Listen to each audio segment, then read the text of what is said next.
Jonah prayed unto the Lord his God out of fish's belly, and said, I cried by reason of mine affliction unto the Lord, and he heard me out of the belly of hell cried I, and thou heardest my voice. For thou hadst cast me into the deep, in the midst of the sea, and the floods compassed me about. All thy billows and thy waves passed over me. Then I said, I am cast out of the sight, yet I will look again towards the holy temple. Jonah's flight from God was not without problems. He tried to find his rest and was disturbed when God miraculously intervened with the storm. Remember, Jonah learning from the eyes of God, he tried to find his own rest. After trying to find his own rest, God intervened by miraculously with the storm. Jonah was saved from the watery grave by God, who ordered the fish to save Jonah.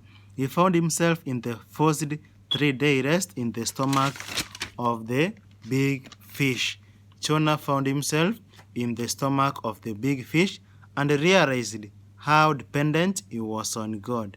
Sometimes we have to be brought where we don't have anything that this world offers to learn on in order to realize that Jesus is who we really need. There are some situations God will bring us in that we found ourselves that the world has nothing to offer us rather than to trust in God and to need his help in the times of our troubles. Jonah prayed that he should look towards God's holy temple. In the Old Testament, God was only found in his holy temple, as we learn from the book of Exodus 15 verse 17.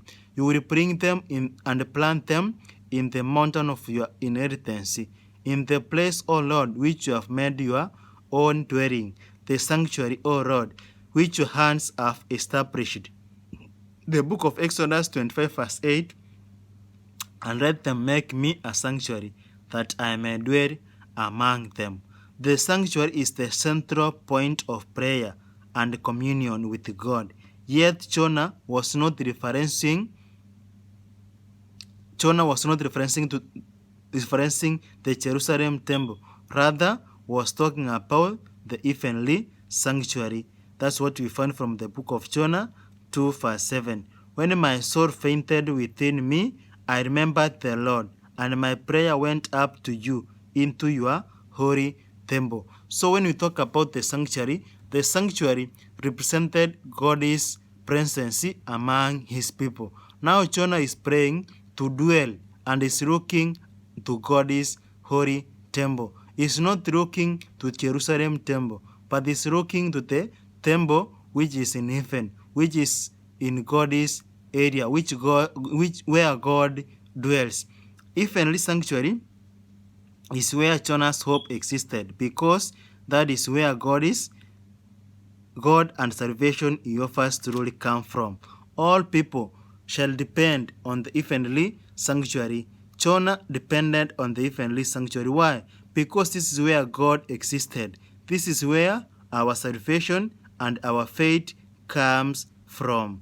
After Jonah was saved from the big fish, he understood God's first-hand love for him and learned that the only safe course of any believer is to seek and to be with God's will. After God saved Jonah, Jonah learned the love of God, and he knew that the only safe course of any believer is to seek to be with God and to do God's will. Now, he decided to do his duty and obey God's orders. Psalms 3 verse 8, salvation belongs to the Lord. Your blessings is upon your people. Salvation belongs to the Lord only, and his blessings is upon his people.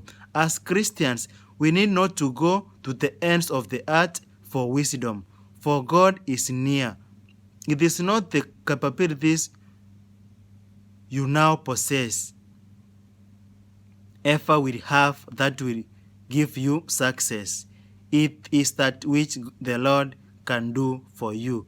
Remember, it is not your capabilities that will give you success. It is what God has in his heart for you. We need to have far less confidence in what we have and what we can do, far more confidence in what we can, in what God can do for every believing soul. He longs to have reached after him by faith. He longs to have you expect great things from him, temporal as in spiritual matters. He can sharpen the intellect. He can give tact and skills. Put your talents into the work and ask God for wisdom. It will be given to you. As we read from the book of James, that we should ask for wisdom from God, and God is able to give us his wisdom. Remember that God longs for you. You should also long for God. God longs for your understanding. You should also long for God's understanding. God is working for your salvation. Why are you not willing to hear his call? Remember, God can do all things if we are able to acknowledge him. If we are able to work with him, God is able to do all things through us. Take the word of Christ as your assurance. He has not invited you to come unto him. Take the word of God as your assurance. Has he not invited you to come unto him? The book of Matthew 11 verse 28 to 30. Jesus is calling us to come unto him and give our pardon unto him, for he is able to give his rest. Never allow yourself to talk in a hopeless and discouraged way. If you do, you will lose much. By looking at the appearance and complaining when difficulties and pressure come to you, you give evidence of sickly and feeble faith. Talk and act as if your faith was invincible. The Lord is rich in resources. He owns the words. Look evenward in faith. Look to him who has the light and power, efficiency. Remember that God is there. He owns all the world. Look evenwards and play in faith, and look him who is the light and the power. All true obedience comes from him, the heart. It was the heart work which Christ, and if we consent, he will so identify himself with our thoughts and aims, so blend our hearts and minds into conformity to his will, that when obeying him, we shall be but carrying out our own impulse. The will refined and sanctified will find its highest delight in doing his service. When we know God, as it is our privilege to know him, our life will be a life of continual obedience. If we know God, we believe his word, we acknowledge him, and our life will be a continual obedience on what he desires from us.